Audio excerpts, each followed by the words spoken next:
Yeah, Kate, it's on the one hand, it's a little bittersweet. On the other hand, we watched them go all the way through. First stage propellant load, just now wrapping up. The second stage, even the header tanks up under the nose of the Starship that you can see on the monitors. Actually, that all went very well today. The weather was excellent. Everything was looking good. Sadly, we just have the one issue, but that is letting the team continue to count down. And we're going to continue with it here until we get the clock hold at T-minus 10 seconds. Yeah, so for those of you that have just joined us, we're now at T-minus 1 minute and 30 seconds to what would have been the launch of our Starship flight test. But unfortunately, due to a stage 1 issue, we are going to utilize today as a wet dress rehearsal.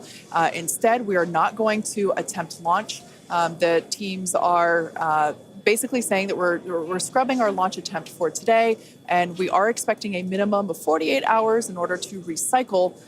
So it's all good news, though. There's nothing really to be sad about other than we had hoped to be able to lift off today, but that's okay. Now, one thing to point out for folks, when we do come back, when we clear this and we fly, one of the things you'll hear in the last minute, you won't be hearing us because we'll be listening to the countdown. But at T-minus 30 seconds, that's when the flight director would give the final go for launch. Love to have heard that this morning, but it's something to look forward to. Absolutely. The other thing to look at is at T-minus 6 seconds, we begin lighting the engines.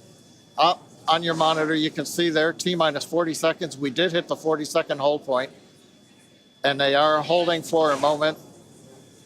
In the end, they will release that hold. We'll go the last 30 seconds. But yes, when we do get to day of launch, the last thing to look at is in the last 6 seconds, light the Raptor engines in succession. So unlike Falcon 9, we're going to have to do that a little longer.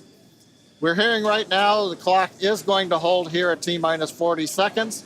The Super Heavy and Starship are looking good. So with that, Kate, it's been a fast-paced morning. We got through it fairly quickly. But at this point, we're going to have to call it a morning. Yeah, that's right. So for those of you that have recently just joined us, we unfortunately had a hold on the countdown today, and that is going to scrub our launch attempt. But we are expecting a minimum of 48 hours in order to recycle. So be sure to keep an eye on our social channels, and we'll share information as soon as it becomes available. Until then, stay safe, and we'll see you soon.